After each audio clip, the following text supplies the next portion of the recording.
Hello friends, రీసెంట్గా మన సైంటిస్టులు ఒక ఇంపాసిబుల్ విషయాన్ని కన్ఫర్మ్ చేశారు. ఆ ఇంపాసిబుల్ విషయం ఏంటో తెలుసా? ఎర్త్కి ఆల్మోస్ట్ ఐడెంటికల్గా ఉండే ఇంకొక ప్లానెట్ మన గెలాక్సీలోనే ఉన్నట్టు కన్ఫర్మ్ చేశారు. అండ్ ఆ ప్లానెట్ పేరేంటో తెలుసా? ప్లానెట్ ఈ. మైండ్ పోయే విషయం ఏంటంటే ఈ కన్ఫర్మేషన్ చాలా సీక్రెట్గా జరిగింది. బట్ నాసాలో నాకు తెలిసిన కొన్ని సోర్సెస్ ఉన్నాయి కాబట్టి ఈ ఇన్ఫర్మేషన్ అయితే గ్యాదర్ చేశాను. ఆ సోర్సెస్ అనేవి సీక్రెట్ అనమాట, నేను బయటికి చెప్పకూడదు. అసలు మైండ్ పోయే విషయం ఇది కాదు, ఇంకోటి ఉంది. ఆ కనిపెట్టిన కొత్త ప్లానెట్ ఎగ్జాక్ట్గా మన ఎర్త్ లాగా ఉందంట. ఏంటి ఎగ్జాక్ట్గా అదే ఓషన్లు, అవే మౌంటైన్స్, అలాగే 8 బిలియన్ పాపులేషన్ కూడా ఉన్నారంట. కానీ ఒక మేజర్ చేంజ్ మాత్రం ఈ రెండు ప్లానెట్లో కనిపించిందంట. ఆ ఒక్క చేంజ్ ఏంటనేది ఈరోజు మన వీడియో కాన్సెప్ట్ అనమాట. సో అసలు మిస్ కాకుండా లాస్ట్ వరకు చూడండి. Let's get into the show. ఒకే ఒక చేంజ్ ఉందని చెప్పి స్టార్టింగ్లో చెప్పాను కదా, ఆ చేంజ్ ఏంటో ఇప్పుడు చెప్తాను చూడండి. మన ఎర్త్లో ఉండే దుబాయ్ ఇన్ఫ్రాస్ట్రక్చర్కి ప్లానెట్ టీలో ఉండే దుబాయ్ ఇన్ఫ్రాస్ట్రక్చర్కి చాలా అంటే చాలా డిఫరెన్స్ ఉంది. ఎస్, మీరు వింది నిజమే. ప్లానెట్ టీలో దుబాయ్ ఇన్ఫ్రాస్ట్రక్చర్ చాలా అంటే చాలా దారుణంగా ఉందంట. ఒక్కోటి ఎక్స్ప్లెయిన్ చేస్తాను, మీకే అర్థమైపోతుంది. ఫస్ట్ వన్ వచ్చేసి ది ఎక్స్ప్రెస్ వే. ప్లానెట్ టీలో ఉన్న దుబాయ్లో 12,000 కోట్లు పెట్టి ఒక ఎక్స్ప్రెస్ హైవేని నిర్మించారు. దీని ఇనాగ్రేషన్ మామూలుగా జరగలేదు. లేజర్ షోస్, డ్రోన్ షోస్, వీటితో పాటు ఏకంగా ఒక మినిస్టరే ఈ ఎక్స్ప్రెస్ హైవేలో ఫస్ట్ కార్ని నడిపి ఆ ఎక్స్ప్రెస్ హైవేని ఓపెన్ చేశారు. 12,000 కోట్ల రూపాయలు పెట్టి ఎక్స్ప్రెస్ హైవేని నిర్మించడం అంటే అది మామూలు విషయం కాదు కదా. ప్లానెట్ టీలో డెవలపింగ్ కంట్రీ అయిన దుబాయ్కి ఇది చాలా అంటే చాలా పెద్ద అచీవ్మెంట్. అయితే ఎక్స్ప్రెస్ హైవే ఏదైతే ఉందో అది ఇనాగ్రేట్ చేసిన 79 రోజులకి, ఎగ్జాక్ట్గా 79 రోజులకి ఆ ఎక్స్ప్రెస్ వేలో పాత్ హోల్స్ వచ్చాయి. పాత్ హోల్స్ అంటే ఏవో చిన్న చిన్నవి అనుకుంటారేమో. ఆహా, అలా కాదు. ఆ పాత్ హోల్స్లో మనం నీళ్లు పోసి చేపలను కూడా పట్టొచ్చు, అంత పెద్దగా ఉన్నాయి. నెక్స్ట్ వచ్చేసి ఎయిర్పోర్ట్. కొన్ని నెలల క్రితం ప్లానెట్ టీలో ఉన్న దుబాయ్లో ఒక ప్రిస్టేజియస్ ఎయిర్పోర్ట్ని నిర్మించారు. ఈ ఎయిర్పోర్ట్ని నిర్మించడానికి ఎంత ఖర్చు పెట్టారో తెలుసా? అక్షరాల 19,650 కోట్లు ఖర్చు పెట్టారు. ఈ ఎయిర్పోర్ట్ ఇనాగ్రేషన్ కూడా చాలా అంటే చాలా గ్రాండ్గా జరిగింది. అండ్ ప్లానెట్ టీలో ఉన్న దుబాయ్లో ఉండే ఒక పెద్ద లీడర్ ఈ ఎయిర్పోర్ట్ని ఇనాగ్రేట్ కూడా చేశారు. అయితే ఇనాగ్రేషన్ చేసిన జస్ట్ కొన్ని రోజులకే ఎయిర్పోర్ట్ రూఫ్ నుంచి నీళ్లు కారి ప్యాసింజర్స్ లగేజ్ మీద పడింది. ఏంటిది ఎలా నీళ్లు కారుతున్నాయి అని చెప్పి ఎయిర్పోర్ట్ స్టాఫ్ని అక్కడున్న ప్యాసింజర్స్ అడిగితే వాళ్ళు ఇచ్చిన ఆన్సర్ ఏంటో తెలుసా? ఎయిర్ కండిషన్లో మాల్ ఫంక్షన్ అవటం వలన అలా జరిగిందంట. స్పెసిఫిక్గా చెప్పాలంటే ఏదో కండెన్సేషన్ ఇష్యూ అంట. దానివల్ల ఎయిర్ కండిషన్లో నుంచి నీళ్లు కారినాయి అంట. ఎయిర్ కండిషనర్లో మాల్ ఫంక్షన్ వస్తే అన్ని నీళ్లు కారుతాయి. ప్లానెట్ టీలో అంతే. అదే మన ఎర్త్ మీద ఉన్న దుబాయ్ విషయానికి వస్తే ఇక్కడ బిజియెస్ట్ ఇంటర్నేషనల్ ఎయిర్పోర్ట్ అంట. 2025లో ఈ ఎయిర్పోర్ట్ 9,52,00,000 మంది పాసింజర్స్ని హ్యాండిల్ చేసి ఒక కొత్త రికార్డ్ని అయితే క్రియేట్ చేసిందంట. చెప్పాలంటే లాస్ట్ 12 సంవత్సరాల నుంచి ఈ ఎయిర్పోర్టే బిజియెస్ట్ ఎయిర్పోర్ట్గా ఉంది. ఇక మెయింటెనెన్స్ విషయానికి వస్తే ఈ ఎయిర్పోర్ట్లో మెయింటెనెన్స్ బ్రేక్ అయ్యేదే ఉండదు.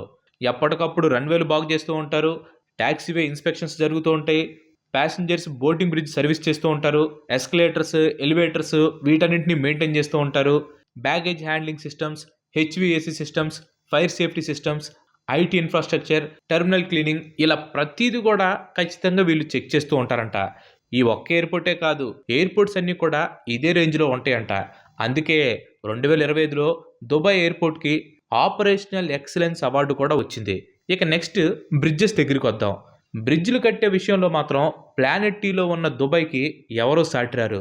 కోర్స్ ఇక్కడ బ్రిడ్జ్లు ఫ్లాప్ అయినట్లు ఇంకెక్కడ కూడా flop కావనుకోండి.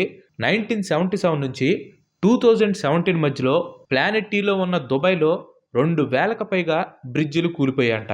At the same time మన ఎర్త్ మీద ఉన్న దుబాయ్ విషయానికి వస్తే ఎప్పుడో 30 ఏళ్ల క్రితం వేసిన బ్రిడ్జెస్ని ఎప్పటికి కూడా చక్కగా యూజ్ చేస్తున్నారంట. ఇక మన ఎర్త్లో ఉన్న దుబాయ్ బ్రిడ్జెస్ విషయానికి వస్తే ఇక్కడున్న ఒక bridge one of the oldest bridge. అలాగే ఈ బ్రిడ్జ్ ఏదైతే ఉందో ఇది మోస్ట్ డీటెయిల్డ్ మెయింటెనెన్స్ స్కెడ్యూల్స్ని ఫాలో అవుతూ ఉంటుందంట. అంటే daily inspections, weekly maintenance, monthly maintenance, quarterly preventive maintenance, annual maintenance ఇలా జరుగుతూనే ఉంటాయంట. అండ్ రీసెంట్గా జరిగిన ఒక రీసెంట్ రొటీన్ మెయింటెనెన్స్ కోసం 5,222 గంటల్ని స్పెండ్ చేశారంట. బ్రిడ్జ్ మెయింటెనెన్స్ అంటే ఏదో ఊరికే అలా కాంక్రీట్ పూసి వదిలేయటం కాదు. Structural steel, concrete, expansion joints, bearings, hydraulic system, electrical system, fire system, elevators, escalators, lighting, remote monitoring equipment ఇలా ప్రతి ఒక్క ఆస్పెక్ట్ని చెక్ చేస్తారు. బ్రిడ్జ్ని ఒక కంప్లీట్ ఇంజనీర్డ్ సిస్టమ్గా ట్రీట్ చేస్తారు. Next roads. ఈ విషయం గురించి తెలుసుకునే ముందు ఎంతవరకు ఈ వీడియో చూసారంటే ఈ వీడియో మీకు నచ్చిందని అనుకుంటున్నాను. మీకు నచ్చినట్లయితే ఈ వీడియోని ఖచ్చితంగా లైక్ చేయండి. అండ్ అలాగే మీరు మన ఛానల్కి ఎంతవరకు కనుక సబ్స్క్రైబ్ అయినట్లయితే మన ఛానల్కి తప్పకుండా సబ్స్క్రైబ్ అయ్యి పక్కన ఉన్న గంటని ఆల్ ఆప్షన్లో పెట్టుకోండి. ఆల్రెడీ లైక్ చేసి షేర్ చేసి హైప్ చేసిన వారికి చాలా చాలా థ్యాంక్స్. అబ్బా, ప్లానెట్ టీలో ఉన్న దుబాయ్లో ఉండే రోడ్స్ పరిస్థితి మరీ దారుణంగా ఉంటుందంట. నార్మల్గా రోడ్లు వేస్తే ఈజీగా 10 నుంచి 15 సంవత్సరాలు రావాలి. కానీ ఇక్కడ రోడ్స్ మాత్రం 10 నుంచి 15 నెలలు వస్తే చాలు. చాలా గ్రేట్ అన్నట్లు సిచ్యువేషన్ కాస్త మారిపోయింది. ఒక సంవత్సరం ఎండాకాలంలో వేసిన రోడ్లు ఆ సంవత్సరం వర్షాకాలానికి కొట్టుకొని పోకుండా మళ్ళీ వచ్చే సంవత్సరం ఎండాకాలం దాకా ఉండటం అనేది చాలా గొప్ప విషయం అయిపోయింది. ఇక్కడ వర్షాకాలం అప్పుడు ఇక్కడ రోడ్స్ మీద బైక్లు నడిపే వాళ్ళని బైక్ రేసింగ్ కాంపిటీషన్కి పంపించవచ్చు. ఎందుకంటే వర్షాకాలంలో ఈ రోడ్ల మీద బైకులు నడపడం అంటే అంత ఈజీ కాదు. ఇదిగో ఇలాంటి పాత్ హోల్లో గబక్కన పడిపోయే అవకాశం ఉంది. కానీ ఈ ప్లానెట్ టీలో దుబాయ్లో ఉండే జనాలు కూడా ఈ రోడ్లకి బాగా అలవాటు పడిపోయారులే. ఇప్పుడు ఏదైనా పాత్ హోల్ కనిపించింది అనుకోండి, దాని గురించి కంప్లైంట్ చేయటం మానేసి దానిలో పడకుండా చాలా టెక్నిక్గా బండిని నడిపి ఆ పాత్ హోల్ని దాటేస్తున్నారు. ప్లానెట్ టీలో ఉండే దుబాయ్లో రోజుకు ఒక కొత్త రోడ్ ఇనాగరేషన్ జరిగితే వారానికి ఒక రోడ్ రిపేర్ జరుగుతూ ఉంటుంది. అట్ ది సేమ్ టైం మన ఎర్త్లో ఉన్న దుబాయ్ విషయానికి వస్తే ఇక్కడ రోడ్స్ అన్నీ కూడా టాప్ లెవెల్లో ఉంటాయి. కోర్స్ ఇక్కడ ఉండే రోడ్స్లో కూడా పాత్ హోల్స్ ఉంటాయి అండ్ క్రాక్స్ వస్తూ ఉంటాయి. కానీ ఎప్పటికప్పుడు రోడ్ మెయింటెనెన్స్తో ఎర్త్లో ఉండే దుబాయ్ అప్డేట్గా ఉంది. ప్లానెట్ టీలో ఉన్న దుబాయ్లో రోడ్లు కట్టి ఓపెనింగ్ చేసి సంబరాలు పడుతుంటే ఎర్త్లో ఉన్న దుబాయ్ ఆ తరహా రోడ్లు కట్టడమే కాకుండా వాటిని పర్ఫెక్ట్గా ఉంచిన తర్వాతనే సంబరపడుతుంది. ఇన్ఫ్యాక్ట్ రోడ్డు మెయింటెనెన్స్లో ఎర్త్లో ఉన్న దుబాయ్ని ప్రపంచం మొత్తం గుర్తించింది. 2025లో రోడ్డు మెయింటెనెన్స్లో గ్లోబల్గా 4th ర్యాంక్ తెచ్చుకుంటే 2026లో ఆ ర్యాంక్ కాస్త 3వ స్థానానికి చేరుకుంది. చెప్పాలంటే ఎర్త్లో ఉన్న దుబాయ్ రోడ్స్లోని 95% రోడ్స్ టాప్ కండిషన్స్లో ఉన్నాయి. Next traffic. అబ్బా, ఈ ప్లానెట్ టీలో ఉన్న దుబాయ్ ఫేస్ చేస్తున్న one of the most irritating problem ఏదైనా ఉందా అంటే అది ట్రాఫికే. ట్రాఫిక్ వలన ప్లానెట్ టీలో ఉన్న దుబాయ్కి ప్రతి సంవత్సరం 1.47 లక్షల కోట్లు నష్టం వస్తుందంట. ఇంకా వర్షం ప్లస్ ట్రాఫిక్ అంటారా, డెడ్లీ కాంబినేషన్. ఇవి చాలా ఉన్నట్లు పాత్ హోల్స్ ఉండే రోడ్స్. పోనీ వీటన్నింటినీ తప్పించుకొని వెళ్దామని బ్రిడ్జ్ ఎక్కితే అవి కూడా కూలిపోతున్నాయి. ప్లానెట్ టీలోని ఈ దుబాయ్ ఇన్ఫ్రాస్ట్రక్చర్ చాలా అంటే చాలా దారుణంగా ఉంది. ఇక ఎర్త్లో ఉన్న దుబాయ్ విషయానికి వస్తే ఎర్త్లో ఉన్న దుబాయ్లో చాలామంది అసలు ట్రాఫిక్కే ఉండదని చెప్పి అనుకుంటూ ఉంటారు. కానీ అది రాంగ్. లాస్ట్ డెకేడ్లో ఇక్కడ పాపులేషన్ బాగా పెరిగిపోయింది అండ్ ట్రాఫిక్ కూడా బాగా ఎక్కువైపోయింది. కానీ ఆ ట్రాఫిక్ని ఎలా హ్యాండిల్ చేస్తున్నారనేదే ఇక్కడ అసలైన matter. AI, smart traffic signals, real time monitoring, predictive traffic అనాలిసిస్తో పెరుగుతున్న ట్రాఫిక్ని కౌంటర్ చేయడానికి ట్రై చేస్తున్నారు. ఎర్త్లో ఉన్న దుబాయ్ ర్యాపిడ్గా గ్రో అవుతుంది. సో ప్రతి సంవత్సరం 10% వెహికల్స్ ఎక్కువ అవుతూ వస్తున్నాయి. సో ఇది గైస్ ప్లానెట్ టీలో దుబాయ్ యొక్క ఇన్ఫ్రాస్ట్రక్చర్ పరిస్థితి, అలాగే ఎర్త్ మీద ఉన్న దుబాయ్ యొక్క ఇన్ఫ్రాస్ట్రక్చర్ పరిస్థితి.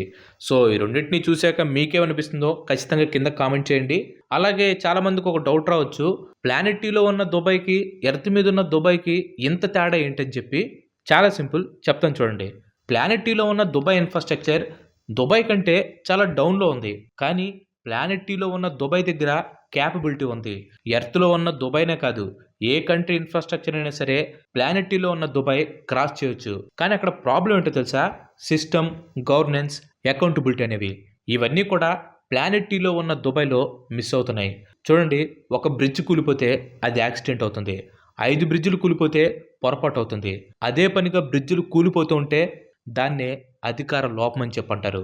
ప్లానెట్ టీలో ఉన్న దుబాయ్లో ఇనాగ్రేషన్ గ్రాండ్గా చేస్తే సరిపోతుందిలే అని అనుకునే వాళ్ళు ఎక్కువగా ఉన్నారు. కానీ ఇన్ఫ్రాస్ట్రక్చర్ కొన్నేళ్ల పాటు ఉండేలా నిర్మిద్దామని చెప్పి అనుకుని పనిచేసే వాళ్ళు చాలా అంటే చాలా తక్కువగా ఉన్నారు. కానీ ఎప్పటికైనా ప్లానెట్ టీలో ఉన్న దుబాయ్లో ఇన్ఫ్రాస్ట్రక్చర్ ఎర్త్ మీద ఉన్న దుబాయ్ని దాటుకొని వెళ్తుందని చెప్పి నాకైతే నమ్మకం ఉంది. మీకు కూడా ఉందా? ఉంటే ఖచ్చితంగా కింద కామెంట్ చేయండి. Thanks for watching. ఈ వీడియో కనుక మీకు నచ్చినట్లయితే లైక్ చేయండి, షేర్ చేయండి. అండ్ అలాగే మన నెక్స్ట్ ఎపిసోడ్ మిస్ కావద్దనుకుంటే మన ఛానల్కి తప్పకుండా సబ్స్క్రైబ్ అవ్వండి. ఇంకో మంచి ఎపిసోడ్లో మళ్ళీ కలుద్దాం. Till then bye bye. Have next day.